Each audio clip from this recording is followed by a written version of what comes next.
aviso que es protagonista porque hoy se publicó en el boletín oficial la reglamentación de la ley bases y lo que hizo la persona que está con nosotros y con la que vamos a hablar fue esta mañana publicar también un hilo en redes sociales que habla de más motosierra, anti-ñoquis y anti-coimas. Así arrancó livianito. Federico Sturzenegger, ministro de Desregulación y Transformación del Estado. ¿Cómo está? ¿Cómo estás? ¿Qué tal? Buen día. Yo Buen feliz día. por lo de River, pero bueno. Mi hijo también. Ah, bien. ¿Y usted? Bueno, ¿vos de qué? No, yo soy del Lobo. Eso no. ¿Cuánto piadoso? Sí. ¿Cuánto piadoso? Vamos a hablar de economía, Sí. que es mejor que hablar de Sí, gimnasia. hagamos. Vamos a la ley bases. Sí, pasemos mejor. No, pero muy feliz porque, bueno, hoy es un día, como vos acabas de decir, se acaba de reglamentar la ley bases, que fue un trabajo conjunto en el Congreso de muchos meses, y como yo te decía, y como puse hoy a la mañana tratando de explicar un poco cuáles eran los puntos centrales de esa reglamentación, básicamente el Congreso le ha dado muchos instrumentos al gobierno para ejecutar eso, con lo cual Javier Milei hizo campaña, que es la motosierra, ¿no? Ese mandato que los argentinos le dieron al presidente de alguna manera ordenar el Estado. Recordemos que cada gasto del Estado debe ser pagado, o sea, implica que algún contribuyente tiene que pagar, y los contribuyentes dijeron demasiado, necesitamos ordenar esto, necesitamos bajar los impuestos, necesitamos bajar el gasto. Y a su vez se hicieron cambios importantes en quizás dos leyes que no son, digamos, de la conversación de todos los días de la gente, que son la Ley de Empleo Público y la Ley de Procedimientos Administrativos, pero que la finalidad de los cambios que se implementaron yo los describí como anti-ñoquis. Sí. O sea, el cambio en la Ley de Empleo Público es para tratar de dejar para atrás para siempre esa idea de un Estado colonizado por militantes políticos y que el ingreso al sector público sea una cosa mucho más profesional. Me parece que eso honra, digamos, a ese dinero que los contribuyentes están poniendo para financiarlo.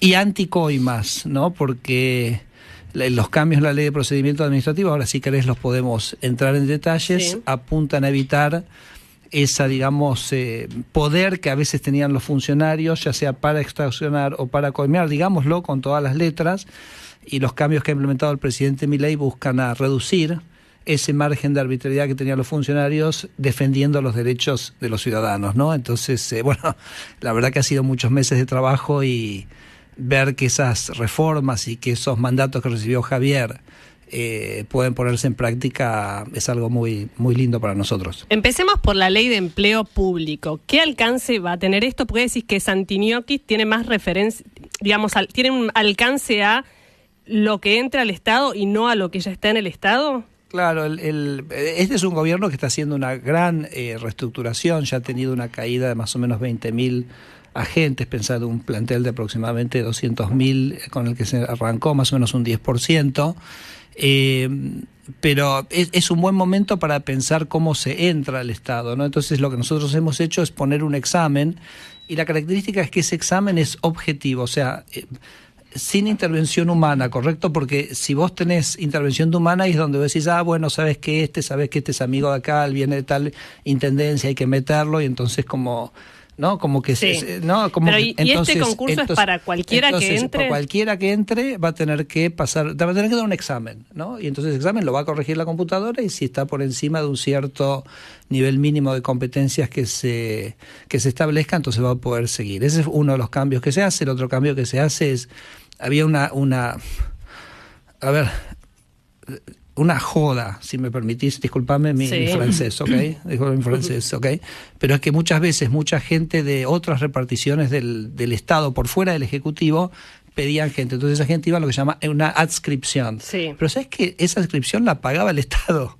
O sea, me lo pedía una provincia, la persona se iba a una provincia y lo pagaba el Estado Nacional. Entonces, bueno, eso se acabó. O sea, las adscripciones van a ser con cargo a quien los toma, ¿correcto? Sí, para dar un ejemplo que me contaron, por ejemplo, alguien que era empleado del Estado Nacional se iba con el gobernador Pirulo, y Pirulo le decía, vas a trabajar para mí en algo que no tenía nada que ver para lo que se le pagaba, y le seguía pagando a la nación. Esto es lo que estás planteando. Acabóse.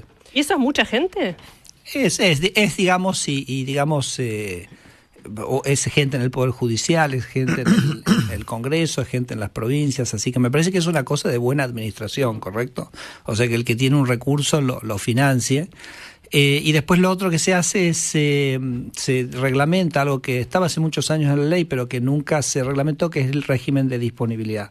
El régimen de disponibilidad es que cuando se cierra una repartición, pensá que la ley Bases le permite al gobierno cerrar, fusionar, organizar prácticamente todas las reparticiones del sector público. Si, digamos, una repartición se cierra, entonces la gente pasa a lo que se llama un régimen de disponibilidad, se le paga el sueldo por hasta 12 meses o dependiendo de su antigüedad, cuántos meses, y hemos implementado un sistema, a mí me parece bastante novedoso, que lo llamamos una suerte como de empalme, que es que esa persona, además de recibir capacitación en esos 12 meses, sí puede, si consigue un trabajo en el sector privado, el privado, si es que quiere la persona, o sea, acá no se obliga nada a nadie, pero si le sirve a la persona, esa persona puede hacer que el empleador nuevo en el sector privado tome a cuenta durante esos primeros meses su salario en el sector público, ¿se entiende? Entonces es como una manera de ayudar a su reinserción. Bonificar. Sí, es como se bonifica. Digo, repito, ¿no? Esa es, por supuesto, a total discreción y voluntad del. ¿Y si la persona del no quiere? No, si no, sigue cobrando su sueldo normalmente. ¿Y será reubicada dentro de otro? No, si a los 12 meses no es reubicada, la persona deja el sector público, recibe una indemnización. Esto es un poco lo que se ha acordado con el Congreso. Por eso digo, el Congreso realmente le ha dado instrumentos importantes al presidente Milei para llevar adelante esa reestructuración. Tenemos un año para implementar estas cosas, así que nada, ahora hay que trabajar. Eso se va a hacer a través de unas figuras que llaman los decretos delegados. Ya no sé si en horas o en días vas a tener el primero que cierra definitivamente el INADI. No, el INADI, porque uno lo que va buscando también es cosas donde hay superposiciones, ¿no? Entonces, por ejemplo, las tareas que... miren, les voy a decir, periodísticamente, cuando salga el decreto delegado del INADI, les pido por favor que lean al aire los fundamentos, porque el nivel de dislate en la gestión de los recursos, alquileres que no se pagaban, sueldos que no se sabía a quién iban, el mandato que había recibido el INADI hace 20 años y que no había cumplido, expedientes del año 2016 que no habían sido atendidos. Entonces vos te preguntás, ¿pero qué fue todo esto? ¿Okay? Entonces, y con competencias que obviamente las tiene el Ministerio de Justicia y que las tiene el Poder Judicial, ¿no? Entonces, estas duplicaciones, más allá que el ministro de Justicia, Cuño Libarón, haya hecho una racionalización muy importante en la estructura del INADI, ya el cierre definitivo va a ser con un decreto delegado que incluso deroga la ley que lo crea. Claro, y me quedé pensando en el INADI. Entonces, se cierra el instituto, pasa a haber un área, no sé si es una secretaría o qué, dentro del Ministerio de Justicia que tiene que llevar los temas de discriminación. Y la gente que está ahí, que quedan 200, no sé cuál es el número final. Digamos, que no va a ser fue un número menor, sí. Y entonces parte de esa gente va a quedar en lo que se llama este régimen de disponibilidad. Okay. Entonces, repito, por un año van a estar protegidos, van a cobrar su sueldo, van a tener esta capacidad de, digamos, reinsertarse en el sector privado con esta facilidad que acabamos de reglamentar ahora. Y es parte del proceso. Recordemos, cada uno de esos sueldos hay un contribuyente, todos nosotros, ¿no? Estamos pagando para eso y yo creo que el presidente recibió ese mandato muy fuerte de ordenar esto. Creo que la gente dijo, por favor, o sea, que haya Estado, pero que sea lógico, que sea ordenado, que no haya duplicaciones, que no haya ñoquis. Y el presidente creo que ha tomado ese mandato con una gran valentía y con una gran fortaleza y lo va ejecutando. ¿Hay un número que tengan en la cabeza? Una empresa lo tendría, un Estado es una cosa completamente distinta, respecto a lo que pueden usar para indemnizaciones o para retiros voluntarios. Sí, se podría pensar en retiros voluntarios también. Muchas áreas ya lo han implementado. La indemnización ya está estipulada, ¿no? También. Sí, la jubilación anticipada, correcto.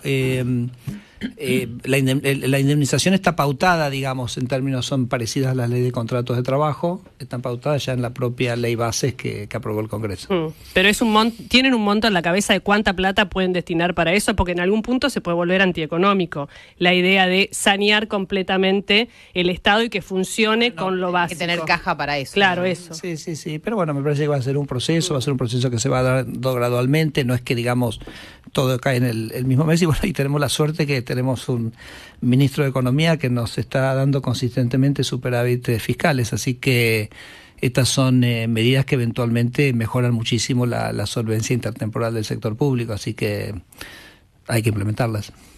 Federico, te pregunto algunas cosas sobre el tema de empleo público. Primero, ¿cuántos son hoy los trabajadores del Estado que están en disponibilidad?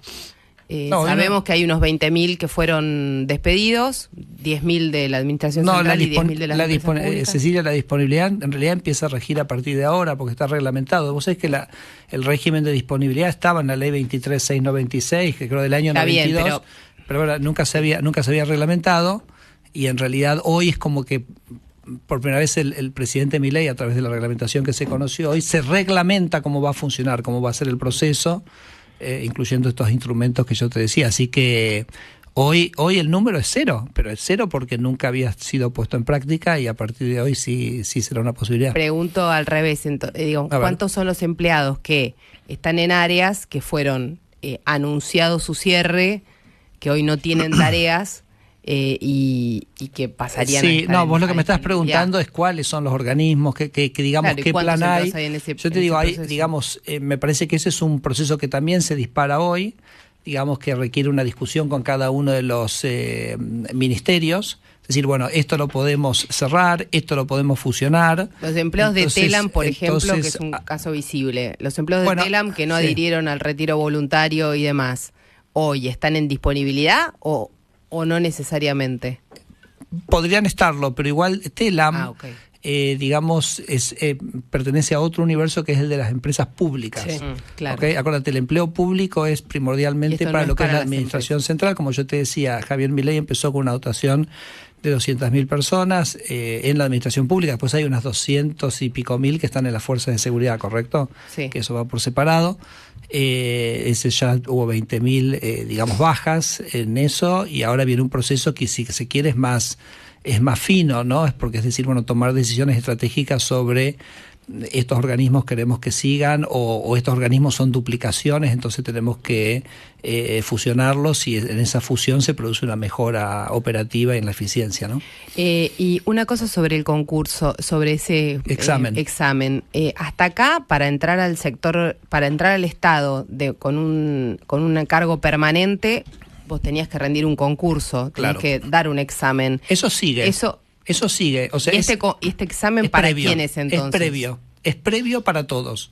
Entonces vos tenés que rendir un examen y podés ser contratado. El examen es como llenás tu ficha diciendo y con eso arrancás el proceso. Bueno, después das ese examen. Ese examen es como como un mínimo de competencias en la manera que lo hemos implementado ahora. O sea, lo que queríamos era sacar, digamos, vos tenías ese concurso, pero está claro que ese concurso no servía para que los ñoquis no entraran.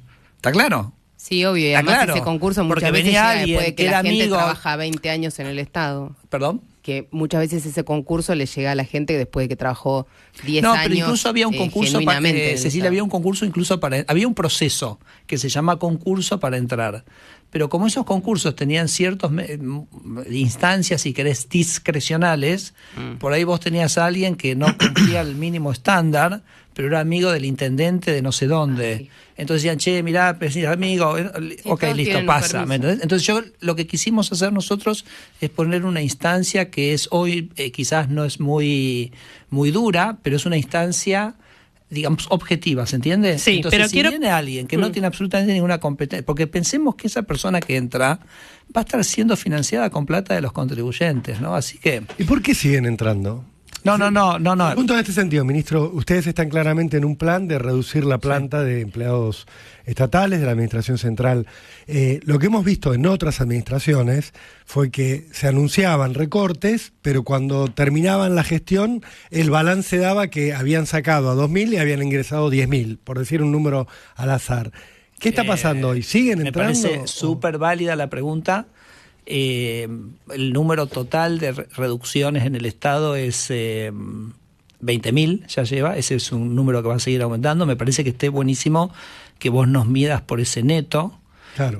Prácticamente no hay entradas. Bueno, qué sé yo entré, no sé, digamos. Sí, pero usted es un ministro, digamos. Hay entradas, ¿no? Entonces hay algunas entradas. Entonces me parece que tenemos que seguir ese neto. Ese neto, yo te aseguro te lo digo acá, y digamos, me llamás dentro de unos meses y me haces responsable de esto que estoy diciendo acá, que ese número va a seguir bajando. Y me parece que como hoy es un momento donde hay muy pocas entradas, porque digamos ante muchas salidas, alguna entrada, es como un buen momento para establecer esos procesos, ¿no? Digamos, de ya poner correctamente ese proceso de ingreso. ¿Querés que hablemos de las coimas? Sí, pero dos preguntas más sobre el concurso. Dime. Parece que me voy a presentar, pero no. ¿Cómo es físicamente este concurso? No te digo que me adelanten las preguntas, pero que es un concurso que se rinde, vas presencial, rendís. Sí, vas presencial, vas a la oficina de empleo público, ahí se va a dar. Te vas a sentar dentro de una computadora, la computadora te va a hacer preguntas que son de básicamente comprensión de texto, de lógica, de pensamiento lógico, de matemática, y terminás y te da una nota. La nota está por arriba del mínimo requerido, no, punto. Eso. Y si te da por debajo, chau.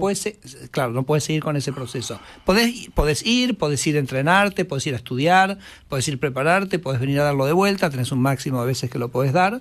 Si lo aprobás, después ya pasás por ese otro proceso que le estaba comentando yo a Cecilia hace un minuto, pero bueno, ya pasaste esa instancia, ese como filtro objetivo, ¿no? Entonces, la idea acá era poner un filtro objetivo. Y la última de empleo público tiene que ver con los que son, nosotros le decimos contratos políticos, que son los temporales. Ellos también los van a dar. Okay, también van a dar todo, o sea, todos los que están para todas las jerarquías, digamos. Claro, en realidad todos los que están sujetos a la ley de empleo público. Lo que no entra en la ley de empleo público son lo que llaman las posiciones de gabinete, o sea, por ejemplo, sí, exacto, pero que son, porque tiene lógica eso, ¿no? Porque es un grupo de gente que entra y se va cuando termina su mandato. ¿Los asesores entran de senadores y diputados? Bueno, en realidad senadores y diputados se rige por otra ley. Claro. Que no es esta de empleo público, sino que tienen su propia, que es la ley 24.600, y que creo que a partir de estos cambios es muy probable que Victoria Villarroel y Martín Menem presenten como un proyecto propio una adecuación. Ellos en el Congreso, me lo comentaba el otro día Martín Menem, tienen un problema terrible con las adscripciones, porque pensá que tienen un problema muy grande con las adscripciones, porque todos los diputados y los senadores son del interior, ¿se entiende? Entonces como que hay mucho pedido de irse a otras jurisdicciones. Eso es un escándalo. Yo conozco un montón de casos de asesores que entraron hace 20 años y que están trabajando en cualquier otra cosa. Ahora tienen que venir para fichar porque si no ¿Cuál es la cantidad de asesores que tiene un senador y un diputado? No, cada uno de ellos. Me mataste. No es que sabe. Cada uno elige cuánto, porque tiene un presupuesto, tiene un dinero para destinar a sus asesores. Pero, entonces cada uno decide si lo destina a 3 o a 18. Es correcto, pero sabemos que los números digamos, de los costos de nuestro poder legislativo, cuando ha habido, ¿no?, comparaciones, por ejemplo, con países como España, etcétera, son altos, ¿no? Entonces a mí ya me ha dicho Martín Menem que él va a tomar, digamos, esta reglamentación que hemos hecho, que afecta a la administración central, para plantear dentro del seno del propio Congreso un replanteo de la ley del empleo público a nivel del Congreso, que como digo tiene su propia ley. Sí, hablemos de lo que denominás anticoima. Te voy a poner la polémica cuando esto se discutió, que tenía que ver con lo siguiente, que es el silencio positivo. Si el Estado no contesta sobre un pedido, se da como válida la situación. El ejemplo que daban desde algunos sectores de la política es, bueno, yo voy a pedir que me den este terreno, no me contestan, me quedo con el terreno. Bueno, no es exactamente así. El silencio positivo es un instrumento, el primer país que lo implementó fue Francia hace unos años. No aplica, digamos, a cualquier cosa, ¿correcto? Por ejemplo, no aplica, digamos, a reclamos dinerarios. Esos ahí tiene que seguir su procedimiento normal. Tampoco aplica lo que se llama permisos. O sea, si vos tenés una cosa que está prohibida, te doy un ejemplo, en Argentina está prohibido portar armas. Entonces vos decís, quiero que me des cuando el instituto que da la autorización para que alguien tenga un arma, es como una excepción. Ahí no va el silencio positivo tampoco. O, por ejemplo, en temas medioambientales no va el silencio positivo. Pero a lo que apunta es a los trámites que se llama de autorizaciones. Entonces la autorización es, yo voy a hacer algo, quiero habilitar este avión. En principio yo tengo derecho a volar, simplemente como que el Estado me tiene que dar como una venia, una autorización de decir, como un check de ciertas cosas. ¿Okay? Pero yo tengo el derecho de hacerlo, yo tengo el derecho de volar, yo tengo el derecho de abrir un comercio, yo tengo el derecho de hacerlo. Entonces se llama autorizaciones.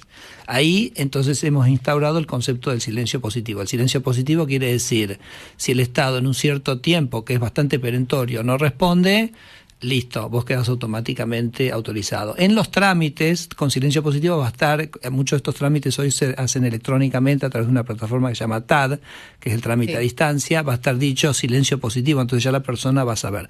Porque digamos que aplica, y entonces que al tiempo, si no recibe... ¿Y el plazo es para cada trámite en particular? Sí, debe ser, sí, me parece que para cada trámite. Pero, ¿por qué digo que es anticoima? Bueno, porque antes estaba, obviamente, la posibilidad para el funcionario de decir, mira, te cajoneo esto, no te lo autorizo, no te lo autorizo, y bueno, eventualmente generaba la posibilidad, bueno, es esa posibilidad que tiene el funcionario de coimear, bueno, el presidente Milei en algún sentido la ha restringido, ¿no? Lo mismo, otro tema que yo mencionaba hoy en el hilo de Twitter, es que una práctica muy común, fue muy común en el kirchnerismo, que es, te voy a poner una multa devastadora, destructiva, y entonces vos la tenés que, si vos para recurrirla judicialmente o pelearla, primero la tenías que pagar. Sí. Entonces, eso básicamente le da un poder al Estado. Recuerden que en toda el pensamiento de Javier es que lo que prima es el ciudadano, lo que prima es la libertad. Entonces él está tratando de restringirle la posibilidad al Estado de coercionar al ciudadano, ¿no? Ese es el objetivo central que él busca. Entonces, lo que ha dicho es, bueno, si vos te pones una multa, la podés recurrir, la podés pelear sin... pagarla, ¿me entendés? Entonces, bueno, le pusimos al ciudadano la vara un poquito más equitativa, ¿no? Y el preconcepto que tienen respecto a por qué instalan esta medida es que el Estado no lo hacía por corrupción o también por ineficiencia. Bueno, probablemente ambas cosas, ¿no? Entonces... podríamos decir, matás dos pájaros de un tiro. ¿Y qué plazos puede llegar a haber para este silencio? No, lo que me preguntaban acá, me parece que el tiempo va a depender de cada trámite, ¿no? Sí, yo entiendo eso, pero estamos hablando de 1 año, de 2 años, ¿de qué tipos de plazos? No, después lo vamos a tener que trabajar. Por ejemplo, el otro día estábamos repasando en el Instituto de Propiedad Intelectual que vos querés registrar una marca y lo único que miran es si la marca se pronuncia parecido o no a otro, y hay un programa de software que te dice si digamos fonéticamente la marca que vos decís es parecida. Bueno, a ese tenemos que ponerle un plazo de días, ¿se entiende? Claro. Porque y listo, y si no, chao. Entonces me parece que pueden ser días, pueden ser semanas, pueden ser meses, dependiendo del trámite. Igual te digo una cosa, esto es, digamos, nosotros estamos en una revisión integral de esas autorizaciones, si son necesarias o no. Por ejemplo, el otro día descubrí una enfermedad nueva. Mirá que soy economista. El mal del Chas. ¿Del Chas? ¿Qué es? ¿Viste que está el mal de Chagas? Sí. Bueno, ahora te digo, el mal de Chas. ¿Qué es Chas? ¿Sabés lo que es el Chas? El Chas es el certificado de homologación de autopartes. Ah, sí. Entonces, en un momento se puso una ley que vos para, usar una autoparte en Argentina tenés que homologarlo. Es un proceso carísimo y casi imposible, ¿ok? Entonces, ¿qué es lo que pasa? Que entonces prácticamente, por ejemplo, no podés importar ninguna autoparte, porque si importás la autoparte tenés que pasar por este proceso, ya te diría, kafkiano. Entonces no hay autopartes. Sí, importás individualmente. Claro, sí, o incluso comercialmente. Entonces, como no hay autopartes, ¿qué pasa? Las autopartes son más caras, ¿correcto? Si las autopartes son más caras, ¿qué pasa con el seguro? El seguro es más caro, ¿correcto? Sí. Y si no hay autopartes, ¿qué hay? Hay más robo de autos. Más robo. Entonces la gente muere, por eso digo que es el mal de Chas, que mata gente, porque tenés más robo de autos. Entonces pues me voy a mirar a la Agencia de Seguridad Vial cuántos choques ha habido en Argentina por defectuosidad en una autoparte. Cero. O sea, los choques en Argentina son por exceso de velocidad o son por alcoholemia, digamos, ahí tenés el 85%, 90%. Imprudencia del conductor, no problemas del vehículo. Entonces digo, tenemos los seguros más caros, tenemos más inseguridad.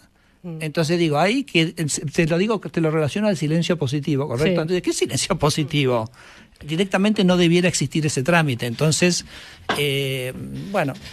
también en paralelo a esto está ese proceso de revisión. Tocaste un tema muy álgido que es el que tiene que ver con los autos. No sé si está en tu área.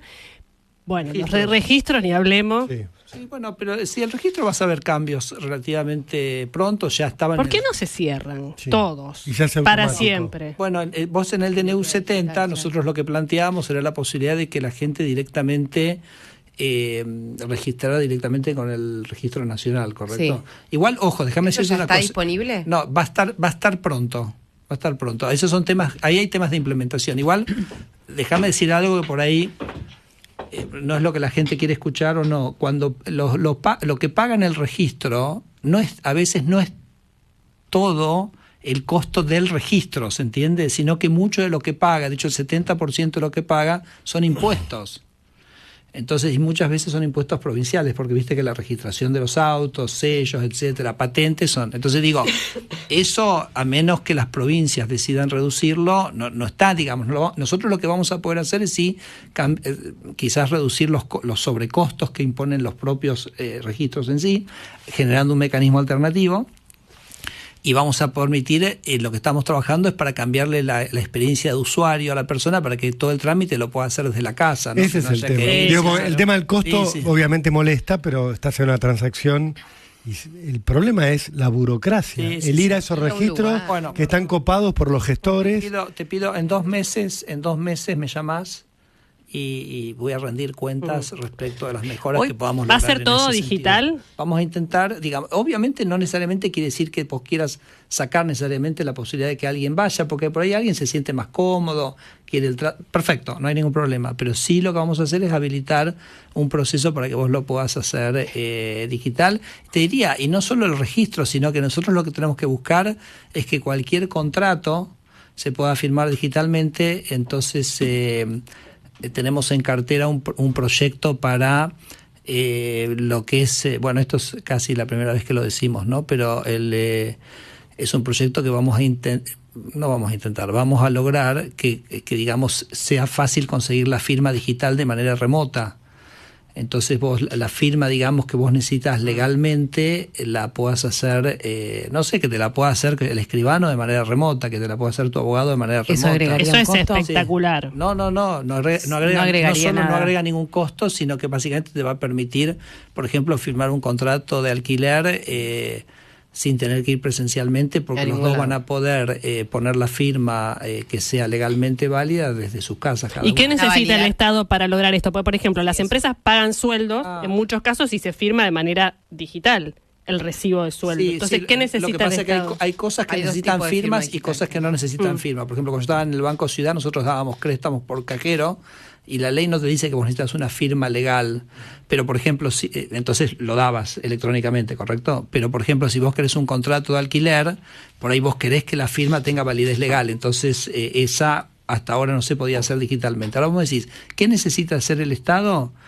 Necesita sacarse de encima la restricción más importante que tienen los países para ser ricos. ¿Cuál es? A ver. Papelitos. O sea, el motivo por el cual los países no son ricos es porque hay un papelito que le dice no seas rico. Te voy a dar un ejemplo. Desde que llegó el presidente Javier Milei, saben que está funcionando en la Argentina Starlink. Sí. Starlink ofrece internet satelital en cualquier punto del país. El año que viene, lo más, ya está en Europa, hay una cosa llamada Mini Starlink, que es básicamente una cosita como una cosita como un celular, $22, vas a tener internet en cualquier lado, ¿ok?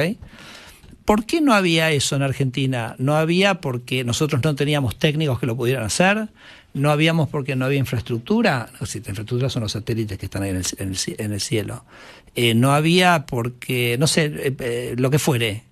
El único motivo por el que no había es porque había un pelpa, había un papelito. Faltaba. Y un papelito que te decía, prohíbese al señor la internet satelital que Javier Milei lo barrió en el DNU 7023, ¿no? Entonces, Argentina está lleno de papelitos. Yo creo que atrás de cada esos papelitos muchas veces hay intereses. Hay empresas atrás. Hay empresas, absolutamente. Digo, eso es también, digamos, porque vos hablas del punto de vista del Estado. Pero del otro lado, digo, hay empresas que tratan de... Total. Se meten ahí y dicen, bueno, modificame esta posición arancelaria. ¿Se pelea contra esas empresas? Pero a eso vino Javier. Porque justamente esos privilegios que yo digo son los privilegios de la casta empresaria, por eso habla Javier del modelo de la casta, ¿no? La casta empresaria, tenés la casta sindical.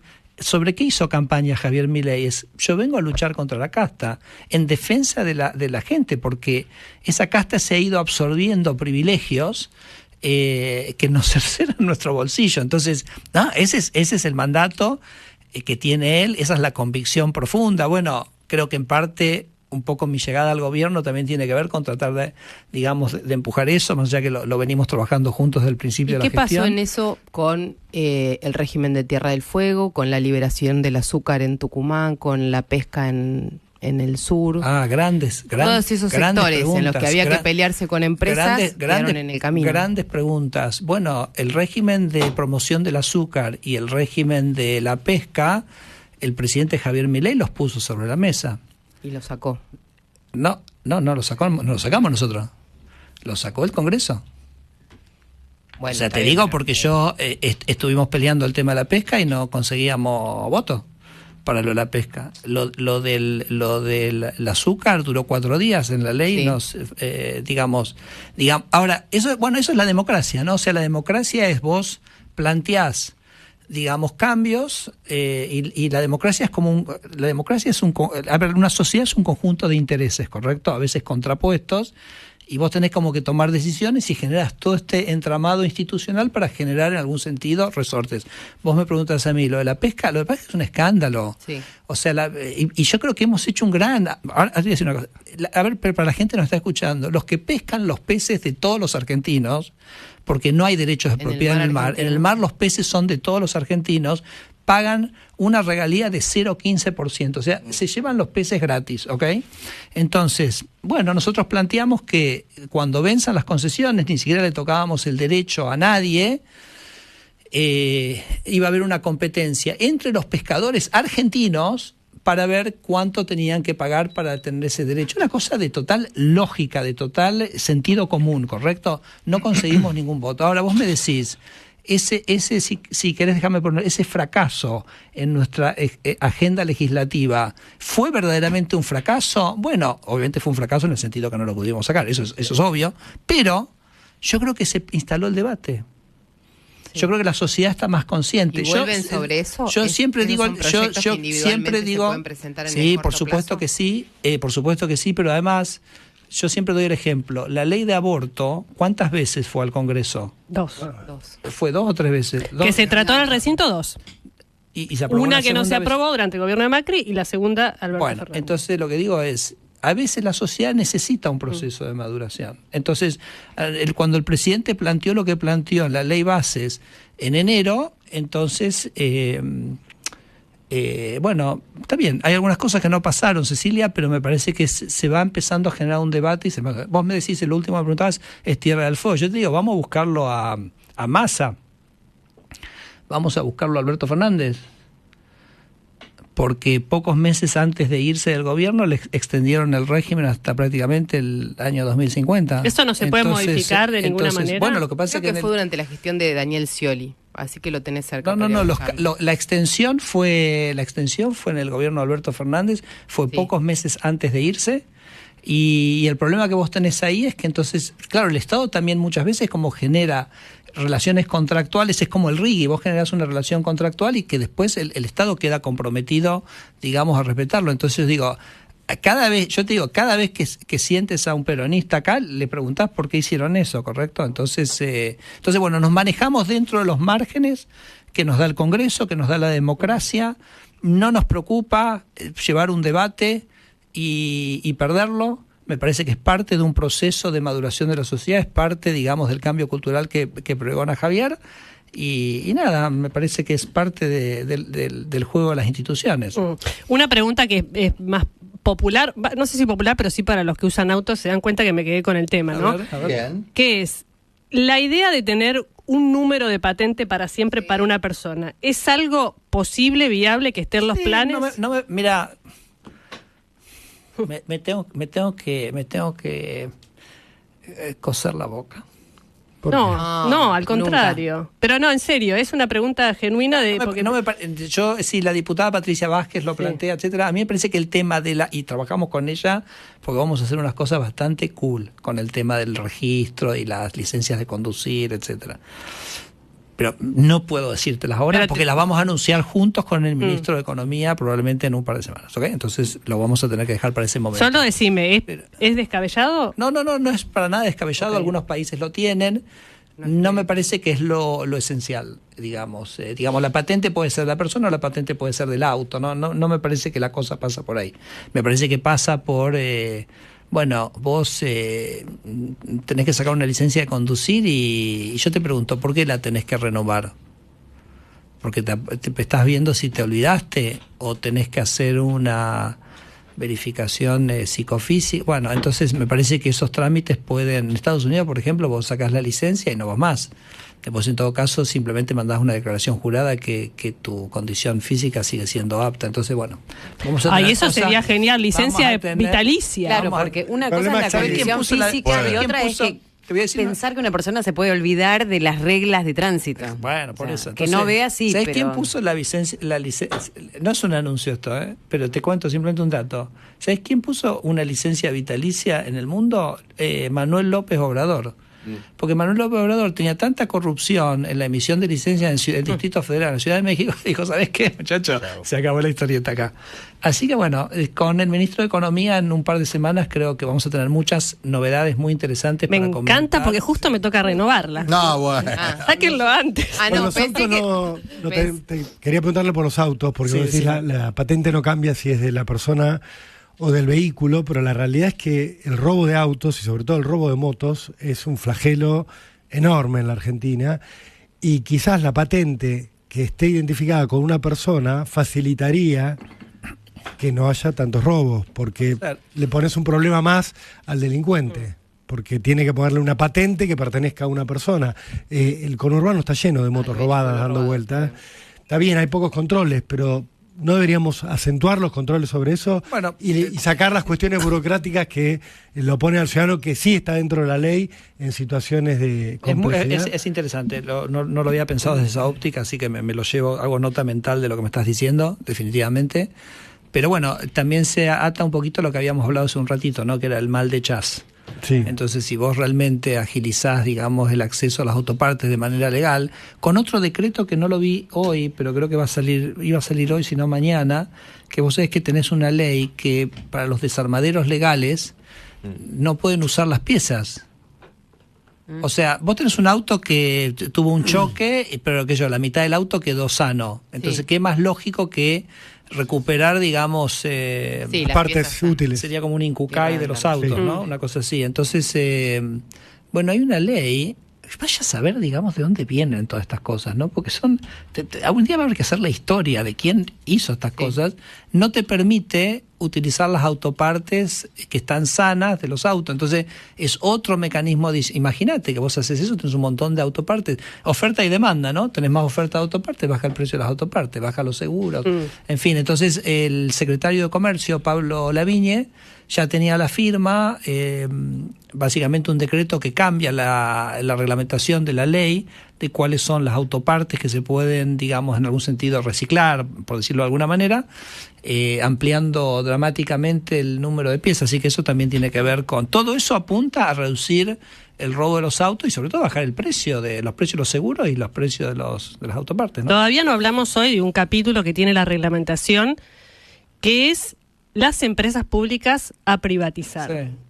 ¿Con cuál arrancas? Bueno, ahí digamos, el Congreso sí nos generó, así como yo te digo que el Congreso puse yo en el tuit, fue muy generoso en la posibilidad de fusionar, centralizar, racionalizar prácticamente todos los organismos. Obviamente puso una lista de organismos que no podía cerrar, la FIP no se puede cerrar, fenómeno.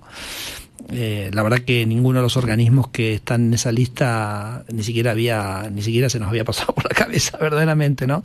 Entonces, pero en privatizaciones sí fue como muy restrictiva, ¿no? Entonces, el gobierno había planteado temas como aerolíneas, etcétera, que como quedaron un poco fuera de la lista. Así que bueno, no es un área que estoy manejando yo puntualmente, o sea, no es de mi competencia. Hay una parte sí que me parece que es interesante destacar, también lo puse en el hilo hoy, que nosotros en el DNU 70 habíamos dicho que desaparecía la figura societaria de sociedades del Estado, entonces todas las empresas públicas tenían que pasar a ser sociedades anónimas, que me parece que generan una... Yo siempre doy el caso de aerolíneas, no de aerolíneas, de YPF, o sea, YPF es una sociedad anónima que cotiza en la Bolsa de Nueva York. Entonces, eso me parece que primero genera un mejor gobierno corporativo, genera mucha más transparencia y en algún sentido también protege un poco más a la empresa pública, a esa empresa, porque, por ejemplo, si el Estado, digamos, avasalla a YPF como empresa que está produciendo en el mercado de energía, claro, el precio de la acción se va abajo. A ver si entendemos. Kicillof, cuando nacionalizó YPF, la acción valía 70 y la acción llegó a valer 1. Entonces digo, esa visibilidad, uno y algo, esa visibilidad, digamos, de la acción, en algún sentido, en un momento la política como que frena. Entonces me parece que eso es como muy, muy sano. Y entonces eso el Congreso lo tomó del DNU y lo puso en la ley bases, ¿no? Entonces, ¿compartís la idea de que si se transforman en sociedades anónimas, AISA creo que ya es sociedad anónima porque es una concesión estatizada, se puedan empezar a sacar a la bolsa o con la regulación actual, post ley bases y demás? ¿Se pueden sacar partes de acciones a la bolsa de las empresas que se transformen en sociedad anónima? Hay toda una discusión sobre si una sociedad anónima el Estado tiene derecho a vender parte de las acciones. Creo que no está del todo zanjado, yo no lo tengo totalmente zanjado en este momento, así que no te puedo dar una respuesta contundente al respecto, pero sí me parece que la transformación en sociedad anónima de por sí mejora, digamos, vuelvo al ejemplo de YPF. YPF en los años 80 era el centro del saqueo del sector público, o sea, no sé, la deuda pública de Argentina iba vía YPF, o sea, la usaban para, digamos, canalizar deuda pública, entonces todo eso se acabó. Una empresa que cotiza en la bolsa de Nueva York, o sea, no puede haber mejor protección para la integridad y la independencia de una empresa pública que cotizar en la bolsa de Nueva York, ¿no? Entonces... ¿Van a hacer eso con el Banco Nación? Claro, el Banco Nación me parece que es un caso emblemático de que tiene que convertirse en sociedad anónima. Yo hablo mucho con el presidente, que es Daniel Tillar, que es una persona con muchísima experiencia.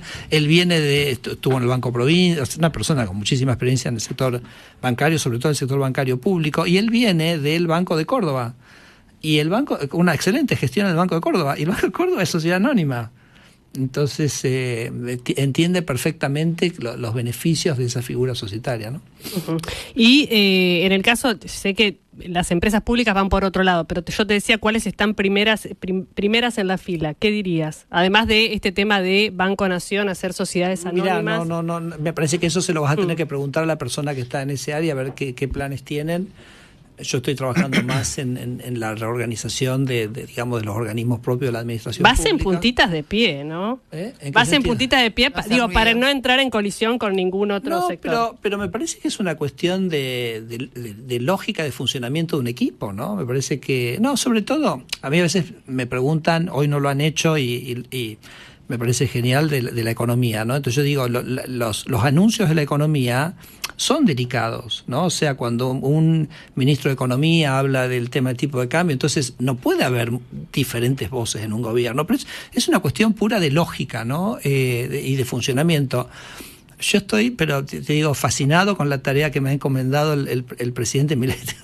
Tengo tanto para hacer, hay tanto, porque estas capas geológicas de regulaciones son tantas, así que estoy muy contento de poder ayudarlo al ministro, digamos, haciendo cosas que protejan la caja fiscal, ¿no? Porque creo que el éxito más grande de este gobierno ha sido lograr un superávit fiscal en un mes, que yo creo que si nos juntábamos hace un año a decir, Milei en un mes va a ser superávit fiscal, pero, o sea, las carcajadas hubieran sido, y lo logró, ¿no? Entonces, me parece que yo intento en mi trabajo proteger ese logro fundamental del gobierno, digamos, a ultranza, y el ministro me ayuda muchísimo, digamos, con un apoyo total a la agenda de regulación que estamos haciendo. Así que nada, es un equipo que me parece que funciona muy bien, y ese puntitas de pie, no, ese simplemente me parece buen funcionamiento. El que tiene mucha fe en vos es Mauricio Macri.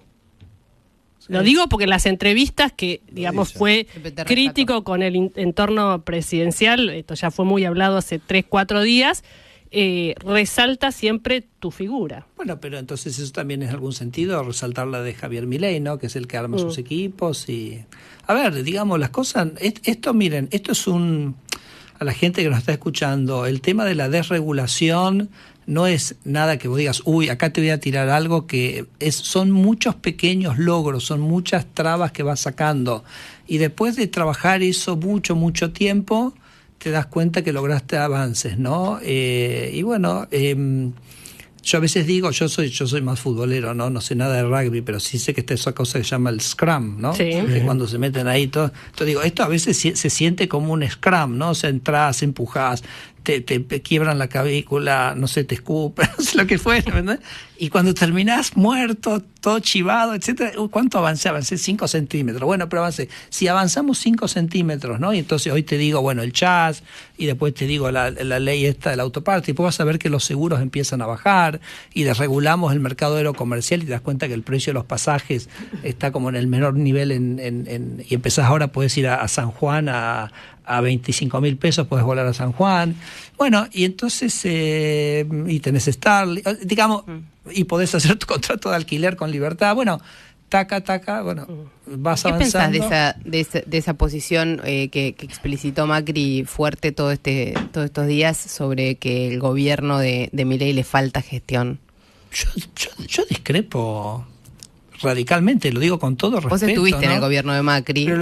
¿Cómo diferenciarías la gestión de uno y del otro? A ver, me parece que Javier tiene una convicción y una ejecutividad que me parece que... A ver, te doy un par de ejemplos, ¿no? O sea, Caputo logró superávit en un mes. Punto. Ya tendría que cerrar el libro ahí. Listo, cerramos y pasamos a otro tema porque ya queda totalmente demostrado. O sea, algo que nadie pensó que era posible, lo digo de vuelta con todo respeto, que Mauricio con mucho esfuerzo no lo logró hacer en 4 años, Javier Milei lo logró hacer en un mes. Entonces, si me dicen no hay gestión, digo, no sé, a mí me vuela la cabeza. Si decís posicionamiento internacional, o sea, el posicionamiento internacional de Javier Milei es extraordinario, no se vio en años. Si yo veo el posicionamiento que él ha tenido, el liderazgo que él ha tenido en el tema Venezuela, ha tomado el liderazgo en las Américas en respecto a este tema, entonces me parece también absolutamente extraordinario. Entonces no veo cómo uno puede decir que ahí no hay ni visión ni gestión. ¿Va más a fondo? Espera, en seguridad. ¿Vos me vas a decir que no hay gestión en seguridad? ¿Me vas a decir que no hay gestión básicamente en devolverle cierto orgullo y respeto a las fuerzas? Bueno, es la misma ministra que tenía Mauricio. Y déjame decirte lo siguiente, y Sandra Petovelo, o sea, la reforma que ha hecho Sandra Petovelo es extraordinaria porque básicamente ha desfinanciado a los intermediarios de la ayuda social. ¿Y por qué lo critica Macri entonces, Federico? ¿O por qué pensás que no hay más piquetes? Porque se desfinanció a esos intermediarios que financiaban los piquetes. Obviamente un trabajo conjunto de Patricia Bullrich y Sandra Petovelo. Entonces me dicen, no hay gestión. Y no hay piquetes. Claro. ¿Me seguís? Lo que ¿Pero por qué lo dice Macri? Entonces, a veces yo hablaba, por ejemplo, con el secretario de Educación, Charlie Torrendel, que también es una figura extraordinaria, que trabaja con Sandra Petovelo, y le digo, Charlie, a veces lo más importante es lo que no se ve, no lo que se ve. Por ejemplo, en todas las provincias hay clases. Entonces, ¿eso es gestión o no es gestión? A ver, entendemos lo que estamos diciendo. Entonces digo, me parece que... ¿Y cuántos meses lleva Javier Milei? 7 meses. Entonces, por Dios, o sea, veamos los logros que ha tenido. Yo te digo, a mí me ha pasado hablar, por ejemplo, con Luciano Laspina, que es un diputado del PRO, muy querido y muy cercano de todos nosotros, y él me decía, mira, si vos me hubieras dicho que en 6 meses desaparecían los piquetes en Argentina, yo te hubiera dicho que no era posible. Si vos me hubieras dicho... Se lo decía al presidente Milei este fin de semana, si vos me hubieras dicho que en un mes ibas a tener superávit fiscal, yo no te hubiera creído, ¿me entendés? Si me lo hubieras dicho en diciembre, yo no te hubiera creído. Entonces, bueno, digamos, obviamente una gestión es muy compleja, hay muchas cosas para hacer, falta mucho, se cometen errores todo el tiempo, errar es humano. Pero me parece que es muy impresionante. Pero también es cierto, Federico, que comparando con esto de comparar las críticas de Macri y lo que fue la gestión Macri con la que viene siendo la del presidente Milei, uno esperaba una apertura, una salida del cepo del dólar mucho más rápida. De hecho, Lo traigo el tema, ¿por qué? Porque Macri la hizo automáticamente cuando asumió la presidencia, y acá no solo no aparece la salida del cepo, sino que, usted lo sabrá, pero cualquiera que está contratando en este momento servicios en el exterior, tiene que pedir autorización a la tarjeta de crédito, compra por compra, para poder hacer un pago en dólar de una entrada a un museo, por ejemplo. Le digo que caso que le ha pasado a mis padres. O sea, cada vez se ve más cepo, no menos cepo. ¿Cuál es el problema ahí? Bueno, y ahí ese es de esos temas que sí te voy a pedir que lo inviten un día a Luis, que vamos a hablar perfectamente. Pero repito, vuelvo a lo anterior. Igual creo que el presidente ha marcado muy claramente que la eliminación de eso es un objetivo, ha marcado un cronograma, ha marcado precondiciones, así que lo charlan tranquilos con él. Para cerrar la idea final sobre lo que vos sentís que es este gobierno de Javier Milei, ¿dirías que, a diferencia de la experiencia anterior, Milei va más a fondo con los temas? Javier es una persona que tiene... Te diría que sí. La respuesta a esa pregunta sería sí, y lo hace con una convicción y con una claridad, ¿no? O sea, tiene una visión, está planteando además una batalla cultural importante, y la verdad que la convicción que tiene en sus ideas me parece que es realmente muy inspiradora, ¿no? Es esa idea de que Argentina ha estado oprimida por una casta que se ha beneficiado a costa del pueblo. Por eso él habla del modelo empobrecedor de la casta, porque yo siempre digo que ese modelo de la casta, ¿quién lo instauró? Obviamente eran las ideas de Perón, esa idea, digamos, de esa economía corporativa, pero el que la hizo ley, el que la planteó fue Onganía, ¿no? Onganía hablaba de la sociedad organizada. Claro, imagínate un gobierno de 4 años sin Congreso, donde 2 personas en un escritorio se sacan decretos ley a lo loco. Entonces fue una presidencia muy transformativa, para mí en un sentido muy negativo. Cuando Onganía hace esa transformación, donde instaura, ¿no?, digamos, esa república corporativa, esos intereses creados, los hace ley. Entonces ahí tenés todo, ¿no? Fíjate, todas las leyes 17.000 son eso, ¿no? Entonces, Argentina era un país que era más rico que España. Éramos más ricos que España. Y no fue hace 100 años. Yo ya había nacido. O sea, el fracaso de Argentina es de nuestra generación. No es de nuestros padres ni nuestros abuelos. Entonces, y creo que es muy importante tomar conciencia de eso. Teníamos 5% de pobres, y vos avanzás del año 70 al 2022, 50 años, y tenés 50% de pobres. Argentina prácticamente no ha crecido medio punto per cápita. Es una performance de crecimientos más bajas de todos los países del mundo. Entonces, pensá que bueno, en fin, me podría extender en esto. Ese fue el modelo que Javier le planteó a la sociedad que tenía que terminarse, y creo que la gente dijo basta, y yo lo veo a Javier con un convencimiento y una pasión y una honestidad, y como me decías vos, sin estar atado por intereses sectoriales, porque ha hecho cosas sorprendentes. Nosotros, acordate, en el DNU 70, 10 días de gobierno, sacamos la ley de genéricos en medicamentos, que ningún gobierno lo había logrado hacer. Entonces, son muestras de ese compromiso que tiene Javier con este mandato que él siente que ha sido llamado a cumplir. Así que, desde el punto de vista mío, es un honor increíble poder ser parte de este gobierno, con los aciertos y errores que seguramente tendremos, pero creo que va a mover a Argentina en una dirección muy diferente a la que ha llevado estos últimos 50 años. Gracias, ministro, por la entrevista, por haber estado acá. Me quedo con lo de la licencia. No sé si va a salir o no, pero bueno, cada uno toma lo que quiere. Muchas gracias, Federico Sturzenegger, ministro de Desregulación y Transformación del Estado.